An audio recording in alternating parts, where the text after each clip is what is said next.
രാത്രി ഷിഫ്റ്റുകളിലെ ജോലിഭാരം കുറയ്ക്കാനായി ഒരു ആരോഗ്യ പ്രവർത്തകൻ ചെയ്ത ക്രൂരകൃത്യത്തിൽ നടുങ്ങിയിരിക്കുകയാണ് ജർമ്മൻ ലോകം. 10 രോഗികളെ ഇയാൾ വിഷാംശമുള്ള മരുന്നുകൾ കുത്തിവെച്ച് കൊലപ്പെടുത്തുകയും 27 പേരെ കൊല്ലാൻ ശ്രമിക്കുകയും ചെയ്തു. ജർമ്മനിയിലെ ആരോഗ്യ മേഖലയെയും സമൂഹ മനസാക്ഷിയെയും ഒരുപോലെ ഞെട്ടിച്ച സംഭവമായിരുന്നു ഇത്. 44 വയസ്സുള്ള പാലിയേറ്റീവ് കെയർ നഴ്സാണ് തന്റെ പരിചരണത്തിലുള്ള രോഗികളെ ക്രൂരമായി കൊലപ്പെടുത്തിയത്. സംഭവത്തിൽ പ്രതിക്ക് കോടതി ജീവപര്യന്തം ശിക്ഷ വിധിച്ചു. പടിഞ്ഞാറൻ ജർമ്മനിയിലെ വൂർസനിലെ ഒരു ആശുപത്രിയിലാണ് സംഭവം.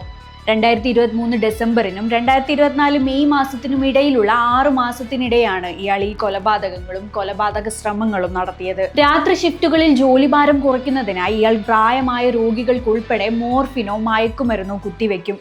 കൃത്യമായ പരിചരണം ആവശ്യമുള്ള രോഗികളാണ് പ്രധാനമായും പാലിയേറ്റീവ് കെയർ വിഭാഗത്തിൽ ഉണ്ടാവുക. ഇത്തരം രോഗികളെ നോക്കുന്നതിൽ ഇയാൾ അസ്വസ്ഥത പ്രകടിപ്പിച്ചിരുന്നുവെന്നും അല്പം പോലും സഹാനുഭൂതി ഇല്ലാത്ത ആളാണെന്നും കോടതി കണ്ടെത്തി.